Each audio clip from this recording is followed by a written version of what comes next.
अल्हम्दुलिल्लाह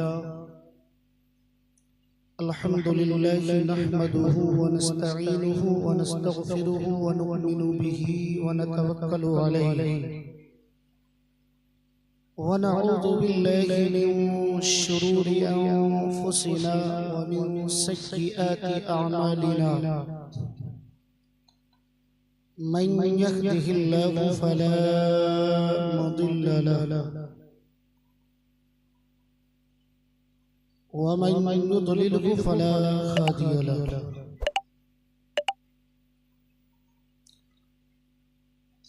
व नशहदु अल्ला इलाहा इल्लल्लाहु वहदहु ला शरीक लहु व नशहदु अन्ना सय्यिदना व मौलाना मुहम्मदन अब्दुहु व रसूलुहु। अम्मा बाद फ़अऊज़ु बिल्लाहि मिनश शैतानिर रजीम बिस्मिल्लाहिर रहमानिर रहीम।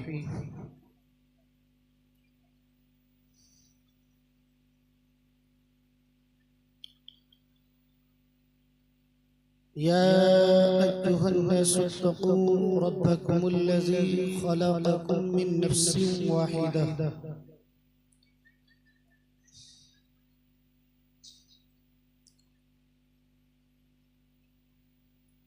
क़ाल नबी सल्लल्लाहु तआला अलैहि वसल्लम अन्निकाहु मिन सुन्नती फमन रग़िब अन सुन्नती फलैसा मिन्नी। वक़ाल नबी सल्लल्लाहु तआला अलैहि वसल्लम या माशर अश-शबाबि मन इस्तताअ मिनकुमुल बाअता फल्यतज़व्वज फ़इन्नहु अग़द्दु लिल-बसरि व अहसनु लिल-फ़रजि व मन लम यस्तति फ़अलैहि बिस्सौम फ़इन्नहु लहु विजाअ। सदक़ल्लाहुल मौलानुल अज़ीम व बल्लग़ना रसूलुहुन नबियुल अमीनुल मुबीनुल मतीनुल मुईनुल करीम व नहनु अला ज़ालिका लमिनश शाहिदीन वश-शाकिरीन वल्हम्दुलिल्लाहि रब्बिल आलमीन। आमीन आमीन आमीन या रब्बल आलमीन।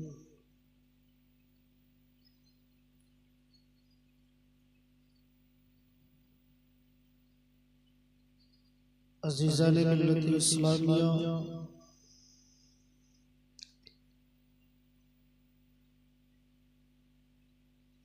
अल्लाह तबारक व तआला जल्ल जलालुहु व अम्मा नवालुहु की हम्द व सना तारीफ़ व तौसीफ़ के बाद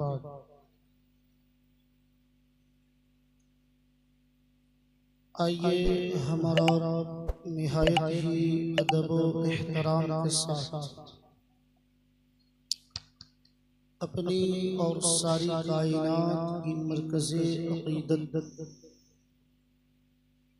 मुस्तफ़ा जाने रहमत शम्अ बज़्म हिदायत नौशे बज़्म जन्नत बुले बाग़े रिसालत अर्श की ज़ेब व ज़ीनत फ़र्श की तिब व नुज़हत जिनकी शान इन्ना आतैनाकल कौसर शाफ़ए महशर।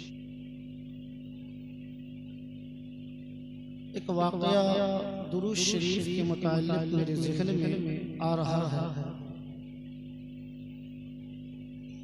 जो मैं चाहता हूँ आपको बतला दूँ ताकि दुरूद शरीफ की फजीलत आपको पता चले। मेरे मोहतरम बुजुर्गों दोस्तों,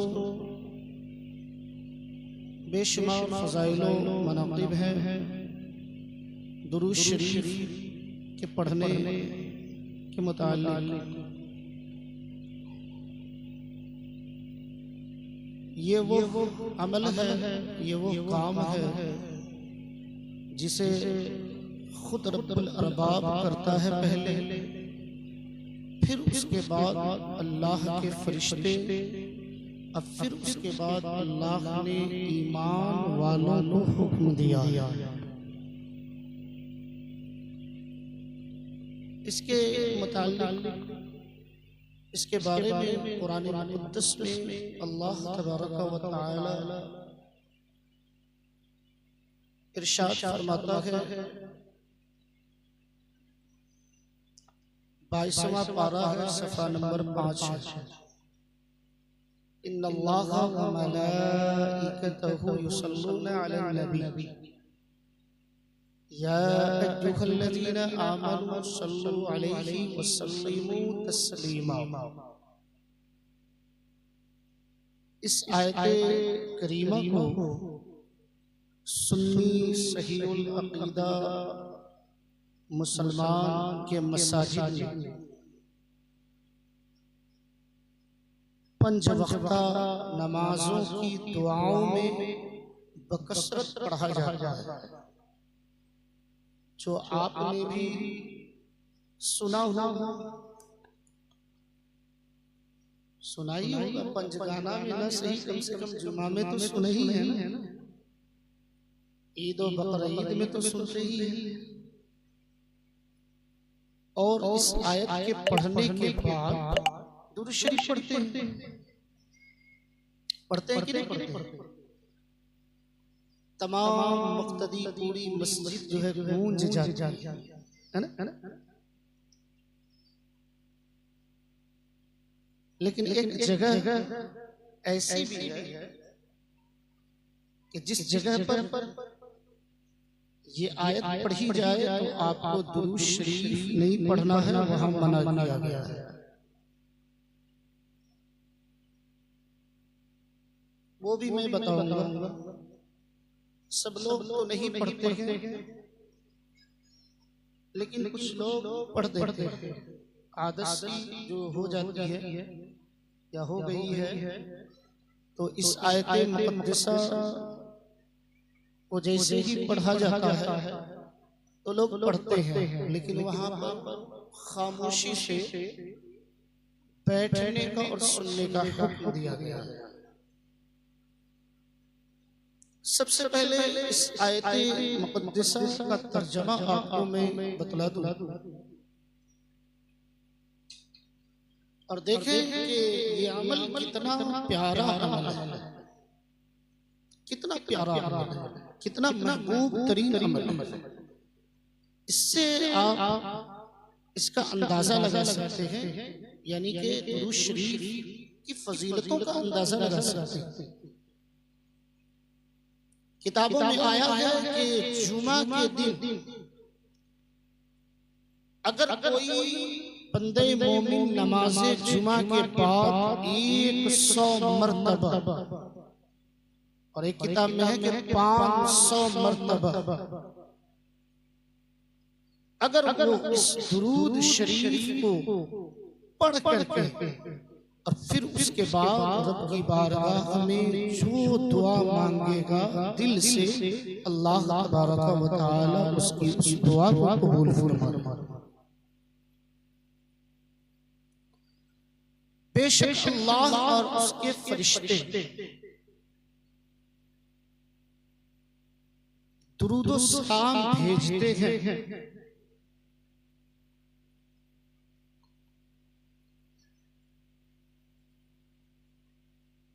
उस गैब बताने वाले नबी पर। या अय्युहल्लज़ीना आमनू सल्लू अलैहि वसल्लिमू तस्लीमा। बेशक अल्लाह और उसके फरिश्ते दुरूद व सलाम भेजते हैं अपने नबी पर। ऐ ईमान वालों, अल्लाह ने किनसे कहा? या अय्युहल्लज़ीना आमनू, ऐ वो जो ईमान लाए। इसका सीधा तर्जुमा करें, ऐ ईमान वालों। यहाँ पर मामला बिल्कुल क्लियर हो गया कि अल्लाह ने किससे कहा है? ईमान वालों से कहा है। या अय्युहल्लज़ीना आमनू, ऐ ईमान वालो, तुम भी खूब दुरूद व सलाम भेजो। सल्लु अलैहि व सल्लिमू तस्लीमा, खूब खूब दुरूद व सलाम भेजो।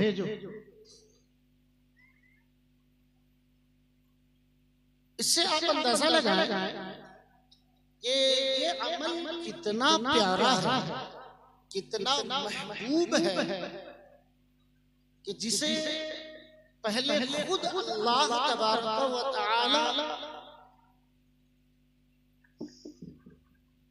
और फिर उसके बाद अपने फरिश्तों से, फिर उसके बाद ईमान वालों को हुक्म दिया करके।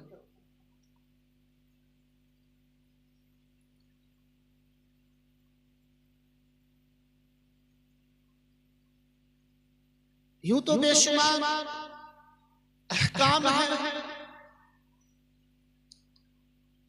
अल्लाह रब्बुल इज्जत का जो बंदे मोमिन से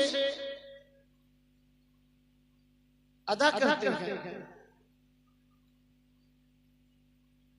अलग अलग तरीके से इबादतों का हुक्म अल्लाह तबारक व तआला ने दिया है। कुछ इबादत ऐसे हैं जिसे बदनी इबादत कहते हैं,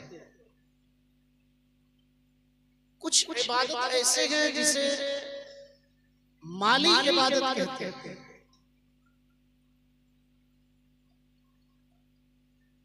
नमाज फर्ज है, अल्लाह तबारक व तआला ने नमाज का हुक्म दिया, लेकिन अल्लाह खुद नमाज नहीं पढ़ता। गौर करें, अल्लाह खुद नमाज नहीं पढ़ता। रोजा फर्ज है, जैसे नमाज फर्ज है, वैसे ही रमजानुल मुबारक के महीने का रोजा फर्ज है। अल्लाह ने अपने बंदों को हुक्म दिया, लेकिन अल्लाह खुद रोजा नहीं रखता। ज़कात देने का हुक्म अल्लाह ने दिया, ये माली इबादत है, लेकिन अल्लाह खुद ज़कात नहीं देता। हज करने का हुक्म अल्लाह ने दिया है कि मेरे बंदों, जब तुम इस काबिल इस लायक हो जाओ, तुम्हारी जब इस्तिताअत हो जाए मक्का मुकर्रमा मदीने मुनव्वरा तक पहुंचने की, तो आओ मेरे घर की जियारत को, जिसके इर्द गिर्द हमने बरकतें रखी, और जियारत करो मेरे महबूब के तुर्बते अनवर की, जिसके बारे में अल्लाह के नबी सल्लल्लाहु तआला अलैहि वसल्लम का फरमाने आली शान है, मन ज़ारा क़ब्री वजबत लहू शफ़ाअती, जिसने मेरी कब्र की जियारत कर ली उस पर मेरी शफाअत वाजिब हो। मालो दौलत से अल्लाह ने नवाजा है, इस्तिताअत अगर रखते हैं वहां तक पहुंचने का, तो बहुत खुश नसीब है वो लोग जो अल्लाह रब्बुल इज्जत का वो पहला घर, दुनिया में सबसे पहला घर खुदा का, वो हरम शरीफ मक्का मुकर्रमा काबा मुअज़्ज़मा, उसकी आप जियारत करें, और फिर उसके बाद मदीने मुनव्वरा सरकार के तुर्बते अनवर पर हाजिर होकर के सरकार के रोज़े अनवर की कब्र की जियारत करें, जिसके बारे में खुद हुजूर ने इरशाद फरमाया है कि जिसने मेरी कब्र की जियारत की, जिसने मेरी कब्र की जियारत की, उस पर मेरी शफाअत वाजिब हो गई। अब कब कहिएगा सुभान अल्लाह, जरा जोर से बोलिए। दो तीन लोग बोले हैं। आज जब सब लोग बोले हैं तो कितना अच्छा लगा। कभी कभी ऐसा होता है कि आप लोग बेमौका महल बोल देते हैं, समझ रहे, समझ करके बोले, जहाँ पर बोलना है वहीं पे बोले, समझ रहे। कभी कभी ऐसा होता है शायर नात खां सब नात पढ़ते हैं तो इबरत का मकाम होता है, वहाँ पर अल्लाह अकबर कहना है तो वहाँ पर भी कहते हैं सुभान अल्लाह, समझ रहे हैं जी।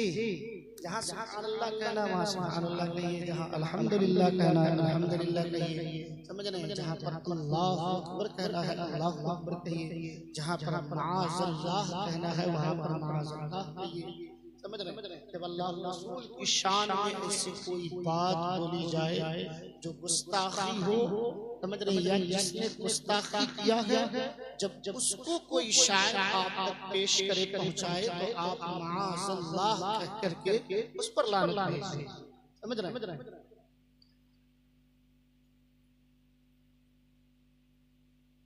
हुजूर फरमा रहे हैं कि जिसने मेरी कब्र की ज़ियारत की उस पर मेरी शफाअत वाजिब है। मेरे मोहतरम बुजुर्गों दोस्तों, ज़कात का हुक्म अल्लाह ने कभी आप गरीब हैं तो नहीं दिया,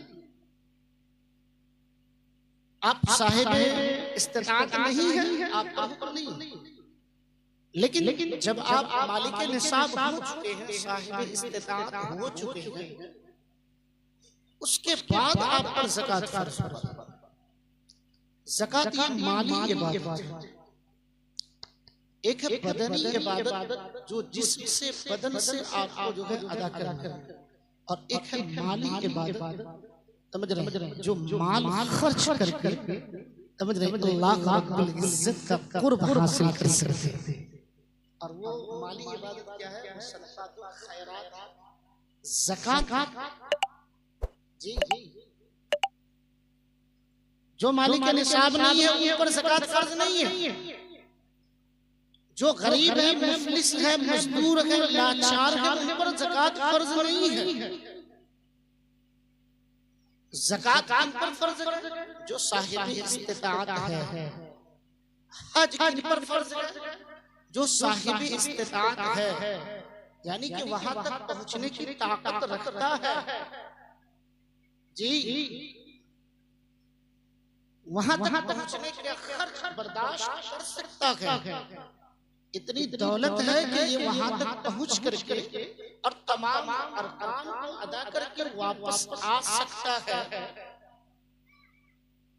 तो हज के लिए हज उन पर फर्ज, लेकिन फर्ज है वाजिब अहकाम में से है, वाजिब अरकान में से है। बराबर आपने जुमा में सुना होगा मुझसे के और भी उलमा इकराम से आप सुने होंगे, ये कोई जरूरी नहीं है कि आप मुझसे ही, लेकिन मैं बारहा इस चीज का जिक्र करता हूँ। अगर गुफ्तगू इबादत पे, नमाज पे हो तो जिक्र करता हूँ, अगर गुफ्तगू ईमान और अकीदे पे हो तो गुफ्तगू करता हूँ, समझ रहे। अगर गुफ्तगू रोजा पर हो फिर उस वक्त भी मैं इस पर गुफ्तगू करता हूँ। अगर गुफ्तगू ज़कात के मुताल्लिक हो उस वक्त भी मैं ये वाजिब अहकाम इस्लाम की बुनियाद को जो है मैं बयान करता हूँ। अगर गुफ्तगू हज के मुताल्लिक हो तो हदीस शरीफ में आया है, अल्लाह के नबी सल्लल्लाहु अलैहि वसल्लम इरशाद फरमाते हैं कि इस्लाम की बुनियाद 5 चीजों पर रखी गई, जिनमें से नंबर 1 क्या है? तौहीद। तौहीद बमाना कलिमा, कलिमा शरीफ, गवाही देना, ला इलाहा इल्लल्लाह मुहम्मदुर रसूलुल्लाह, कि मैं गवाही देता हूं कि अल्लाह के सिवा कोई माबूद नहीं और मोहम्मद सल्लल्लाहु तआला अलैहि वसल्लम अल्लाह के बंदे और उसके रसूल हैं। ये ईमान और अकीदे की असल पहचान है। और जब इस चीज में आप पुख्ता हो चुके हैं, ये मुकम्मल हो गया, फिर उसके बाद आप आगे बढ़े तो क्या है, नंबर 1 पर है तौहीद और नंबर 2 पर है नमाज। डायरेक्ट नमाज पढ़ने के लिए अल्लाह ने अपनी बारगाह में नहीं बोला। अगर डायरेक्ट नमाज पढ़ने के लिए बुलाता तो नमाज को अव्वली नंबर पर रखता है ना। अल्लाह ने कहा मेरे बंदो मेरी बारगाह में आना चाहते हो, पहले तुम ईमान को पुख्ता कामिल मुकम्मल कर लो, ईमान और अकीदे को दुरुस्त कर लो। और किताबों में आया है, कानून शरीयत में है, बहार शरीयत में लिखा हुआ है कि ईमान और अकीदे की दुरुस्तगी के बाद बंदे मोमिन व मोमिना पर सबसे पहला फर्ज अल्लाह रब्बुल इज्जत का जो नाफिज होता है वो नमाज।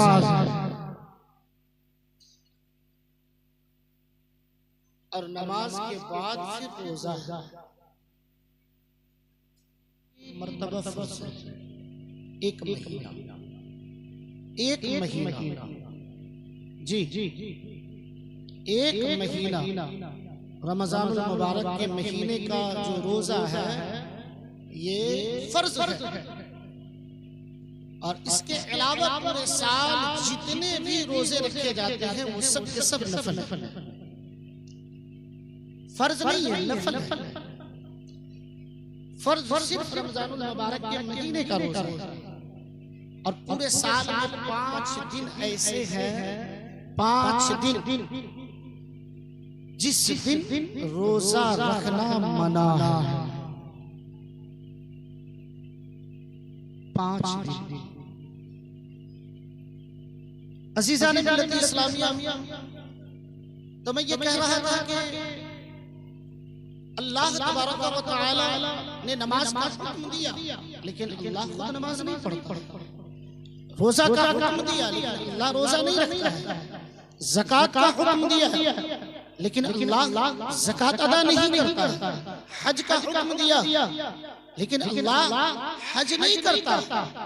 लेकिन दुरूद शरीफ की इतनी फजीलत है, ये ऐसा अमल है कि जब अल्लाह तबारक व तआला ने अपने महबूब पर अपने बंदों को दुरूद पढ़ने का, सलाम पढ़ने का, दुरूदो सलाम भेजने का हुक्म दिया, तो अल्लाह तबारक व तआला इस महबूब अमल को अल्लाह पहले खुद करता है, फिर अपने फरिश्तों से करवाता है, उसके बाद फिर अपने बंदे मोमिन को हुक्म दिया है। और हम अगर पढ़ते हैं तो फायदा इसमें मेरा है, हम अगर नहीं पढ़े तो ऐसा नहीं है कि हुजूर की बारगाह में या हुजूर पर कोई दुरूद नहीं पढ़े। खुद अल्लाह तबारक व तआला अपने महबूब पर दुरूद भेजता है, फिर फरिश्तों को हुक्म दिया। और यही तक महदूद नहीं है। एक रिवायत में आया है कि हुजूर की बारगाह में 70,000 फरिश्ते सुबह आते हैं और 70,000 फरिश्ते शाम आते हैं, और हुजूर की बारगाह में सलातो सलाम, दुरूदो सलाम का नजराना पेश करके वापस जाते हैं। और मजीद आगे लिखा हुआ है कि जो फरिश्ते एक मर्तबा आ चुके हैं, सुबह क़यामत तक दोबारा उसका नंबर ही नहीं आएगा। इतनी बड़ी कि जो फरिश्ते एक मर्तबा आ गए हैं, सुबह क़यामत तक दोबारा उसका नंबर ही नहीं आएगा। और 70,000 सुबह आते हैं, 70,000 शाम आते हैं। हम अगर दुरूद शरीफ हुजूर की बारगाह में पेश करते हैं, हुजूर पर दुरूद और सलाम पढ़ते हैं, तो ये हमारी खुशनसीबी है, हमारी खुशनसीबी है। अगर हम नहीं पढ़े तो ऐसा नहीं है कि हुजूर पर कोई दुरूद नहीं पढ़ेगा। अल्लाह ने फरिश्तों की ड्यूटी लगा दी जी।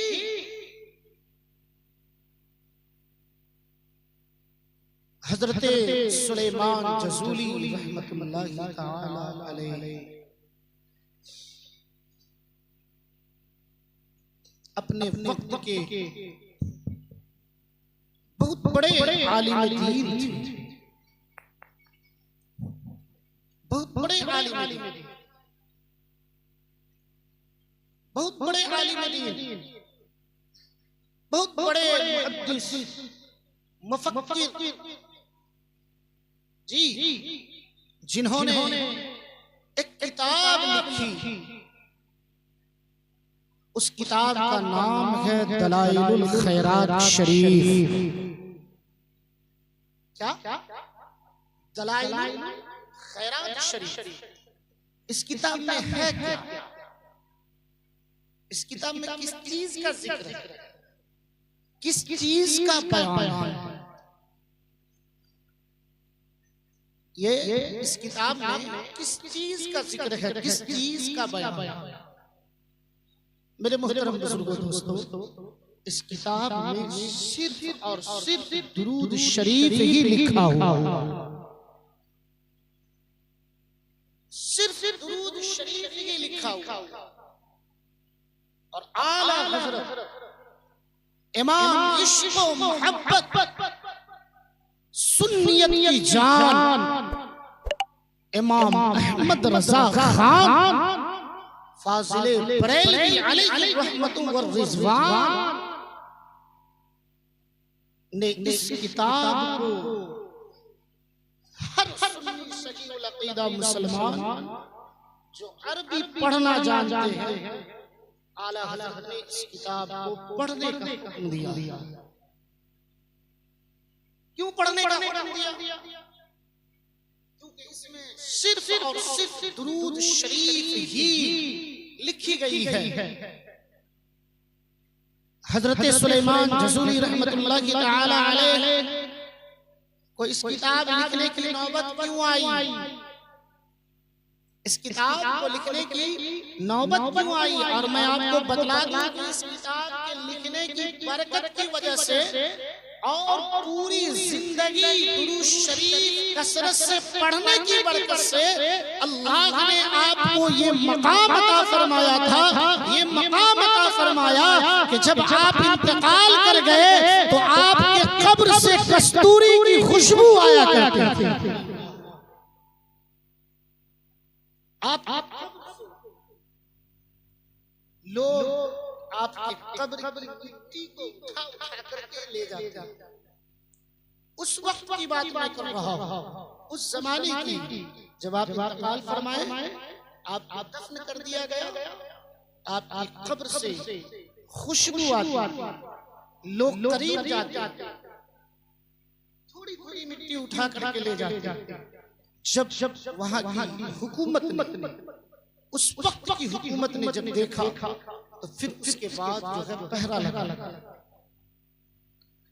ये मकाम आपने कैसे पाया? ये मर्तबा आपको कैसे सुने? ये दलाइलुल खैरात शरीफ इस किताब को लिखने की नौबत क्यों आई? एक मर्तबा आप सफर में थे। कहाँ था? सफर में। बोलिए कहाँ? सफर समझते हैं? अब इसको भी बताना पड़ेगा। सफर जब आप घर से कहीं निकल रहे हैं, ठीक है, दूर दराज मकाम पर, शहर से बाहर कहीं जाना है, आप सफर में मुसाफिर, कलकत्ता जा रहे हैं, दिल्ली जा रहे हैं, मुंबई जा रहे हैं, हैदराबाद जा रहे हैं, हिंदुस्तान के किसी भी खित्ते में जा रहे हैं, किसी भी शहर में जा रहे हैं, किसी भी गोशे में जा रहे हैं, आप शहर से बाहर जा रहे हैं, आप सफर में, घर से बाहर समस्तीपुर जा रहे हैं, लेकिन मुसाफिर नहीं कहलाए। मुसाफिर आप कब कहलाएंगे? जो शरीयत में हुक्म आया है, समझ रहे हैं जी, कि इतना मुरब्बा मील या इतना किलोमीटर तय करने के बाद इतने दिन के लिए अगर आप निकल रहे हैं तो फिर आप मुसाफिर हो गए। फिर आप मुसाफिर से समस्तीपुर जा रहे हैं, मुसाफिर में हैं, लेकिन मुसाफिर आप नहीं कहलाए। हजरत सुलेमान जज़ूली रहमतुल्लाहि ताला अलैहि एक मर्तबा आप सफर में थे, अपने वक्त के बहुत बड़े आलिम, शोहरत किया,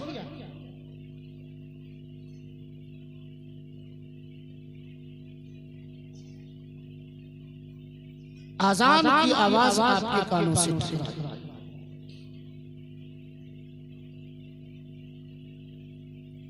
आप ठहरे,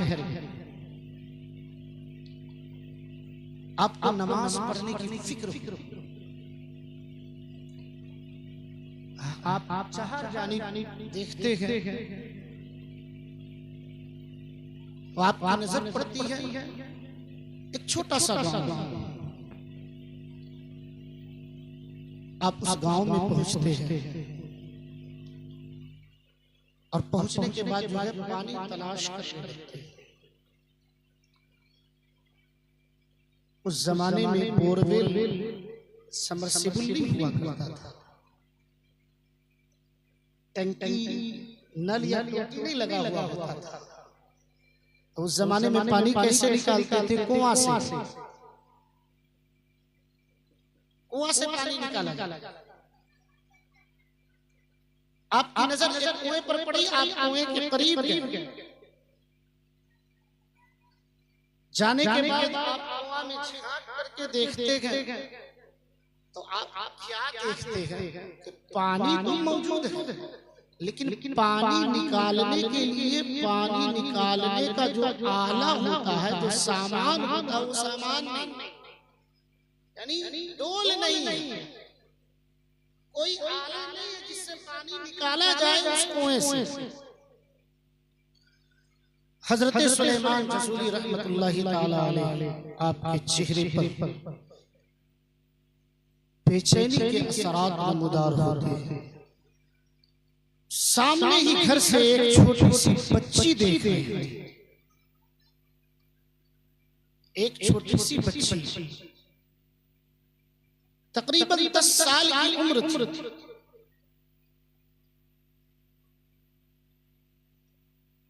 आप बेचैन हैं,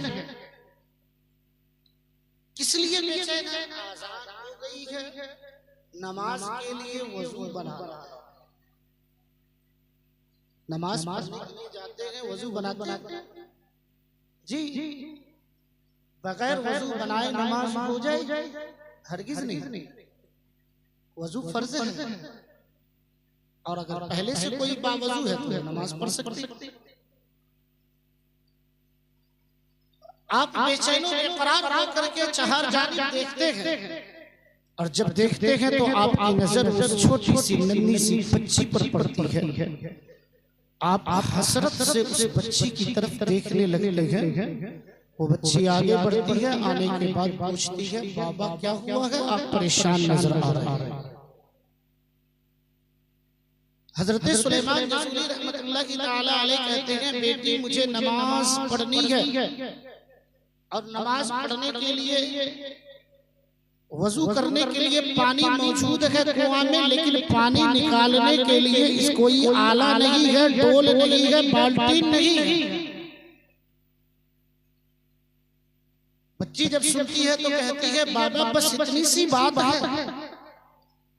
हजरत सुलेमान जसूली रहमतुल्लाहि ताला अलैह कहते हैं कि हाँ बेटी, बस मैं इसीलिए परेशान हूँ क्योंकि मैं मुसाफिर हूँ, मैं सफर पर जा रहा हूँ, आजान की आवाज मेरे कानों से टकराई, मैं नमाज पढ़ने के लिए बेचैनो बेकरार हूँ। वो बच्ची कहती है, बाबा क्या मैं आपकी मदद कर सकती हूँ? हजरत सुलेमान जसूली रहमतुल्लाहि ताला अलैह कहते हैं कि बेटी, इस वक्त अगर तू मेरी मदद करती है तो तुझसे बड़ा मेरे लिए मोहसिन कोई हो ही नहीं सकता है। अल्लाह अकबर। हज़रात मोहतरम, उम्र कितनी छोटी सी है जरा देखें। आज हमारे घरों में भी बच्चियां है, लेकिन हमारे घरों की बच्चियां कैसी है जरा वो भी देखें। अल्लाह अकबर। 10 साल की उम्र है, छोटी सी बच्ची है, नन्ही सी बच्ची है, आगे बढ़ती है, पूछने के बाद कि बाबा क्या मैं आपकी मदद कर सकती हूँ? हजरत सुलेमान जसूली रहमतुल्लाहि ताला अलैह कहते हैं कि बेटी अगर तुम मेरी मदद कर सकती हो तो इस वक्त तुझसे बढ़कर के मेरा कोई मोहसिन नहीं हो सकता है। इतना सुनने के बाद वो बच्ची आगे बढ़ती है, आगे बढ़ने के बाद उस कुएं में थूकती है, कुएं में जैसे ही थूक डाली है, कुएं में जैसे ही थूकती है, कुआं का पानी निकल करके उबल करके ऊपर चला आता है। हजरत सुलेमान जज़ूली रहमतुल्लाहि ताला अलैह की हैरत की इंतहा नहीं, लेकिन हजरत सुलेमान जज़ूली रहमतुल्लाहि ताला अलैह अभी पूछते नहीं है कि बेटी ये मकाम तुझे कैसे मिला है, ये मर्तबा तुझे कैसे मिला है, लेकिन पहले वजू बनाते हैं, वजू बनाने के बाद फिर उसके बाद नमाज पढ़ते हैं, नमाज पढ़ने के बाद फिर उसके बाद वापस पलट करके उसी दरवाजे पर आते हैं और दरवाजा पर आने के बाद दरवाजा खटखटाते हैं। जैसे ही आपने दरवाजा खटखटाया है वही छोटी सी बच्ची निकल करके आती है, दरवाजा खोलती है, दरवाजा खोलने के बाद पूछती है बाबा और किसी चीज की जरूरत है क्या? हजरत सुलेमान जज़ूली रहमतुल्लाहि ताला अलैह मुस्कुरा देते हैं और मुस्कुराने के बाद पूछते हैं कि बेटी अब किसी चीज की हाजत नहीं है, अब किसी चीज की जरूरत नहीं है, लेकिन हाँ एक बात है जो मुझे बेचैन करके रखा है, मुझे बेकरार कर दिया है, जो मुझे बेचैन कर दिया है, मैं उसे जानने के लिए यहाँ पर आया हूँ। जैसे ही आपने इतना कहा है वो बच्ची कहती है बाबा वो बात कौन सी है? आप पूछे अगर मेरे इल्म में होगा मैं आपको बताऊंगी। हजरत सुलेमान जज़ूली रहमतुल्लाहि ताला अलैह कहते हैं कि बेटी इतनी सी उम्र में, इतनी छोटी सी उम्र में इतना बड़ा मकाम तुझे कैसे मिला है, इतना बड़ा मर्तबा तुझे कैसे मिला है? जैसे कि हजरत सुलेमान जज़ूली रहमतुल्लाहि ताला अलैह ने पूछा है, वो बच्ची कहती है बाबा ये राज है, इसे राज ही रहने दें, राज बतलाया नहीं जाता है। जैसे कि वो बच्ची कहती है कि बाबा ये राज है, इस राज को राज ही रहने दें। हजरत सुलेमान जज़ूली रहमतुल्लाहि ताला अलैह कहते हैं कि बेटी अगर नहीं बताओगी तो मैं इसी सोच में मुब्तला रहूंगा, इसी फिक्र में मुब्तला रहूंगा। तुम मुझ पर इतनी सी मेहरबानी करो कि तुम मुझे बताओ कि ये मकाम, ये मर्तबा तुझे कैसे मिला। ओ लोगों, आज हम दुरूद व सलाम की फजीलतों, रिफातों, बुलंदियों से दूर होते चले जा रहे हैं। मेरे मोहतरम बुजुर्गों, दोस्तों, जैसे ही हजरत सुलेमान जज़ूली रहमतुल्लाह अलैह कहते हैं कि बेटी मुझ पर इतनी सी मेहरबानी कर दो, इतनी सी मेहरबानी कर दो कि तुम बताओ कि ये मकाम तुझे कैसे मिला, तुम बताओ कि ये मकाम तुझे कैसे मिला। जब जिद करने लगते हैं तो बच्ची कहती है जिसे मैं जानती हूँ, मेरा रब जानता है, रब का महबूब जानता है। वो बच्ची किसी ऐसे वैसे घराने की बच्ची नहीं थी, वो किसी आम घराने की बच्ची नहीं रही होगी। मेरे मोहतरम बुजुर्गों, दोस्तों, उम्र देखे और अंदाजा लगाए, मकाम देखे और अंदाजा लगाए, मर्तबा देखे और अंदाजा लगाए। मेरे मोहतरम बुजुर्गों, दोस्तों, जैसे ही हजरत सुलेमान जज़ूली रहमतुल्लाहि ताला अलैह इसरार करने लगते हैं तो वो बच्ची कहती है कि बाबा ये एक राज है जिसे मेरा रब जानता है, रब का महबूब जानता है और मैं जानती हूँ, लेकिन जब आप जिद कर रहे हैं तो मैं आपको बतला दे रही हूँ ये राज अब राज नहीं रह जाएगा। अल्लाह अकबर। हज़रात मोहतरम, जैसे ही वो बच्ची कहना शुरू करती है हजरत सुलेमान जज़ूली रहमतुल्लाह अलैह की हैरत की इंतहा नहीं रहती है। वो बच्ची कहती है कि बाबा ये मकाम अल्लाह ने मुझे इसके एवज में, इसके बदले में अता किया है। ये मकाम मुझे कैसे मिला है? ये मकाम मैं अपने आका पर दुरूद शरीफ कसरत से पढ़ती हूँ और बेलानागा रोजाना पढ़ती हूँ, और दुरूद शरीफ पढ़ने की बरकत से, दुरूद शरीफ कसरत से पढ़ने की बरकत से अल्लाह ने मुझे ये मकाम अता फरमाया है, ये मर्तबा अता फरमाया है कि अगर मैं कुआं में थूक दूं तो कुएं का पानी निकल करके ऊपर चला आता है, तो कुएं का पानी निकल करके ऊपर चला आता है। अल्लाह अकबर। इतना बड़ा मकाम, इतना ऊंचा मकाम जब हजरत सुलेमान जज़ूली रहमतुल्लाहि ताला अलैह ने उस बच्ची की जुबान से ये सुना तो आपने उसी दिन उसी वक्त ये तय कर लिया, ये अहद कर लिया, उसी दिन सोच लिया क्या कि अब मैं जाऊंगा यहाँ से तो दुरूद शरीफ की फजीलत पर एक किताब लिखूंगा, एक किताब लिखूंगा। और आपने मामूल बना लिया क्या कि फिर उस दिन से आप भी कसरत से दुरूद हुजूर पर पढ़ने लगे, कसरत से दुरूद हुजूर पर पढ़ने लगे। और फिर उसके बाद कई सालों तक किताबों की झुड़मुट में, किताबों की लाइब्रेरी में, कुतुब खाना में अपने आप को कैद कर देते हैं। और फिर उसके बाद अहादीस मुबारका का मुताला करते हैं और दुरूद शरीफ को वहां से छांटना शुरू करते हैं। और फिर उसके बाद छांटते छांटते निकालते जितनी भी दुरूदें हैं तमाम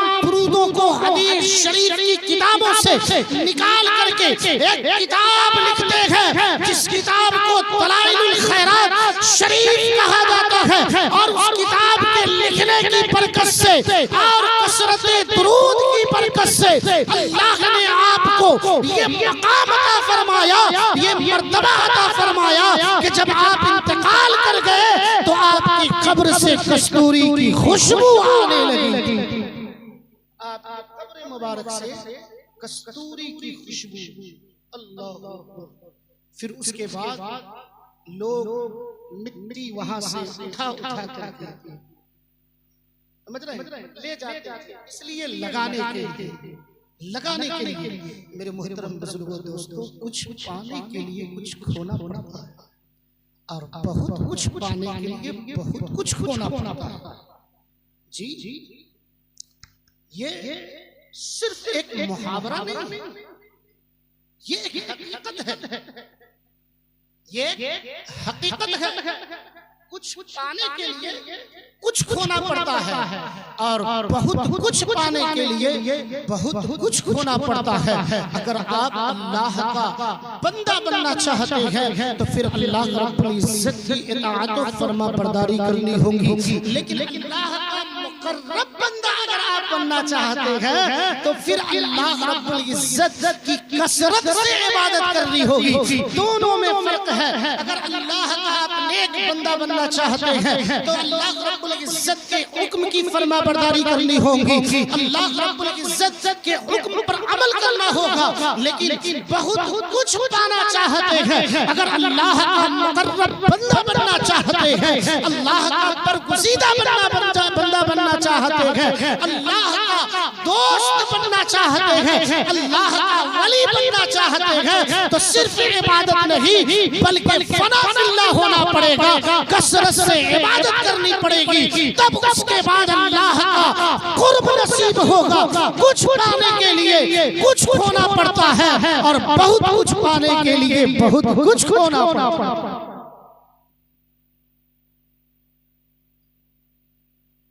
हम खोए इतना सा और चाहत तो ये हो नहीं। इतना पाने के लिए इतनी चाहत अगर है तो इतना करना पड़े, इतना करना पड़े। अल्लाह का मुकर्रब बंदा कोई ऐसे नहीं बन जाता, अल्लाह का बरगुज़ीदा बंदा ऐसे नहीं बन जाता, अल्लाह का वली ऐसे कोई नहीं बनता है। अगर सिर्फ 5 वक्त की नमाज पढ़ने के बाद अगर अल्लाह का वली अगर कोई बन जाए तो हर नमाज़ी अल्लाह का वली हो जाए। 5 वक्त की नमाज पढ़ता है नहीं, अल्लाह का जो वली होता है वो पंजगाना नमाज तो फर्ज है, उसे तो अदा करनी ही है, वो तो सब पर फर्ज है। लेकिन इसके अलावा हट करके रात में जाग करके नींद की कुर्बानी पेश करके, यानी यही नींद की कुर्बानी पेश करके यानी क़यामुल लैल करके, फिर उसके बाद नफल की कसरत करके, अल्लाह का पाकी बयान करके, अल्लाह रब्बुल इज्जत की तस्बीह को तहलील बयान करके, किस वक्त खाली वक्त में जिस वक्त पूरी दुनिया सो रही होती है उस वक्त जो अल्लाह का मुकर्रब बंदा होता है या अल्लाह का मुकर्रब बंदी होती है उस वक्त वो उठ करके जाग करके फिर उसके बाद वजू बना करके मुसल्ला बिछा करके जिस वक्त पूरी दुनिया नींद की आगोश में होती है उस वक्त वो अल्लाह का मुकर्रब बंदा या बंदी अपने रब को याद कर रहा हो, याद कर रहा होता। फिर अल्लाह का खास रहमत जी, तो कुछ पाने के लिए कुछ खोना पड़ता है और बहुत कुछ पाने के लिए बहुत कुछ खोना पड़ता है। जा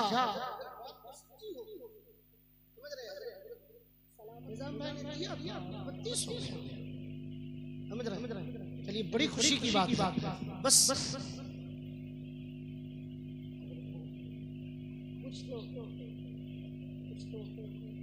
समझ रहे जी। अल्लाह तबारक व तआला का फरमाने आलिशान, या अय्युहन नासु तक़ू रब्बकुमुल्लज़ी खलक़कुम मिन नफ्सिन वाहिदा, ऐ ईमान वालों अल्लाह से डरो जिसने तुम्हें एक जान से पैदा किया। गुफ्तगू इस पर बाकी है, लेकिन अल्लाह ने इस आयत मुक़द्दसा के जरिए से क्या हुक्म दिया? पहले डरने का, अब फिर उसके बाद क्या कहा कि जिसने तुम्हें एक जान से पैदा किया, एक जान से। मेरे मोहतरम बुजुर्गों, दोस्तों, ये बहुत बड़ी खुशनसीबी है हमारी और आपकी। समझ रहे जी? जब भी ये मौका मुयस्सर आए, मैं तो बारहा बतलाता रहता हूँ, समझने के दुरूद शरीफ की आप कसरत करें भाई, इसकी बहुत फजीलत है, बहुत फजीलत है, बहुत। नहीं यकीन है तो आप आजमा करके देखिए तो सही। मैं यकीन कामिल के साथ कह रहा हूँ, आज तक ऐसा कभी नहीं हुआ है। मैं अगर कसरत से किसी काम के लिए जब भी मैंने दुरूद शरीफ पढ़ा है, अल्लाह रब्बुल इज्जत का लाख लाख शुक्र है, बिहम्दिही तआला मिंबर रसूल से बोल रहा हूँ कि जब भी मैंने जिस मकसद के तहत, जिस नियत के तहत कसरत से दुरूद शरीफ पढ़ करके और उस चीज को मांगा है, उस काम को किया है, अल्लाह ने अता फरमाया है, वो पूरा भी हुआ। लेकिन आप तो चाहते हैं कि हम करें कुछ नहीं और डायरेक्ट आसमान से सीधे मेरे हाथ। समझ रहे? हम चाहे जैसे हो, हमारे अमाल चाहे जैसे हो, लेकिन तमन्ना तो यही रखते हैं क्या? समझ रहे कि जितनी कामयाबियां हैं वो सब हम ही को, सब हम ही को। मेरे मोहतरम बुजुर्गों, दोस्तों, कुछ पाने के लिए कुछ खोना पड़ता है और बहुत कुछ पाने के लिए बहुत कुछ खोना पड़ता है। और ये मेरा पैगाम उन बच्चे और बच्चियों के लिए है जो इल्म दीन हासिल कर रहे हैं या इल्म दुनिया हासिल कर रहे हैं। समझ रहे हैं कि फैसला आप करें कि आपको कुछ पाना है कि बहुत कुछ पाना है। अगर कुछ पाना है तो कुछ खोना पड़ेगा, अब बहुत कुछ पाना है तो बहुत कुछ खोना पड़ेगा, बहुत कुछ खोना पड़ेगा। समझ रहे हैं जी? और कसरत से आप दुरूद शरीफ पढ़ें, और जब भी कहा जाए कहीं भी पढ़ने के लिए तो आप खामोश न रहें, आप पढ़ें। और फिर उसके बाद कभी भी खाली बैठे हैं, चल रहे हैं, कोई नहीं है साथ में, बोझल महसूस हो रहा है, समझ रहे हैं, बोर हो रहे हैं, कहीं काम में लगे हुए हैं, हाथ काम में लगा हुआ है, काम करते हैं, समझ रहे हैं, सही काम करते हैं। जुबान से आप दुरूद की कसरत करते रहे, बेफिजूल जो लफ्ज़ी करते रहते हैं, पूरे हिंदुस्तान का इलेक्शन का जो है वोटिंग और सर्वे मिलाते रहते हैं, वो ना मिला के हम शरीफ नहीं पढ़ सकते, हम अल्लाह की पाकी नहीं बोल सकते, सुभान अल्लाह, अल्हम्दुलिल्लाह, अल्लाहु अकबर की कसरत नहीं कर सकते। ये कोई जरूरी नहीं है, ये तो नमाज में हुक्म दिया है, हुजूर ने फरमाया है नमाज़े पंजगाना, नमाज़े पंजगाना फर्ज नमाज के बाद अल्लाह के नबी सल्लल्लाहु तआला अलैहि वसल्लम ने अपनी लख्ते जिगर फातिमा ज़हरा रज़ियल्लाहु तआला अन्हा को कहा कि बेटी, हर फर्ज नमाज के बाद 33 मरतबा सुभान अल्लाह, 33 मरतबा अल्हम्दुलिल्लाह और 34 मरतबा अल्लाहु अकबर पढ़ लेना, ये तुम्हारे लिए गुलाम से बेहतर है, गुलाम से बेहतर है, गुलाम से बेहतर है। लेकिन ऐसा नहीं है किसी को नमाज ही में पढ़ सकते। अब नमाज का इंतजार करें नहीं, कभी भी किसी वक्त भी कहीं भी, समझ रहे हैं जी, अच्छे काम में है तो अब ऐसा मत समझिए गुस्लखाना में गए तो वहां पढ़े, बाथरूम में गए तो वहां पढ़े जी, नहीं, पाक जगह पर अच्छे काम में लगे हुए हैं, घर पर बैठे हुए हैं, सफर में गए, हजर में है तो आप पढ़ सकते हैं मेरे मोहतरम बुजुर्गों दोस्तों। और इसके पढ़ने की बरकत आपको ये मिलेंगी कि जिस मकसद से जिस नियत के तहत आप पढ़ेंगे, अल्लाह तबारक व तआला आपकी उस नियतों को, उस इरादों को, उस तमन्नाओं की तकमील अता फरमाएगा। और इसके पढ़ने के एवज में बेशुमार नेकियां आपके नाम है अमाल में अल्लाह अपने फरिश्तों से लिखवाएगा। और हाँ, दुरूद शरीफ को मामूले जिंदगी बना ले। मेरे उस्ताद मोहतरम फरमाया करते थे अल्लाह तबारक व तआला के इल्म में, उम्र में बेपनाह बरकत अता फरमाए। मेरे मोहतरम बुजुर्गों दोस्तों, एक जुमला कहा करते थे जब कोई बच्चा सलाम पढ़ने में कतराता, जी सलाम पढ़ने में या दुरूद शरीफ, तो उसके बाद फरमाया करते थे कि वो जिंदगी भी क्या जिंदगी है जो हुजूर पर दुरूद सलाम ना पढ़ यार, वो जिंदगी भी क्या जिंदगी है, वो जिंदगी भी क्या जिंदगी है। ऐसी जिंदगी नहीं चाहिए, वो जिंदगी भी क्या जिंदगी है जो हुजूर पर दुरूद सलाम ना पढ़े। मामूले जिंदगी बना ले, मामूले जिंदगी का ये मामूल बना। दुरूद और सलाम आप कसरत से पढ़ा करें। अल्लाह तबारक व तआला की बारगाह में दुआ है, रब्बे काबा कहने और सुनने से ज्यादा अमल खैर की तौफीक और रफीक अता फरमाए।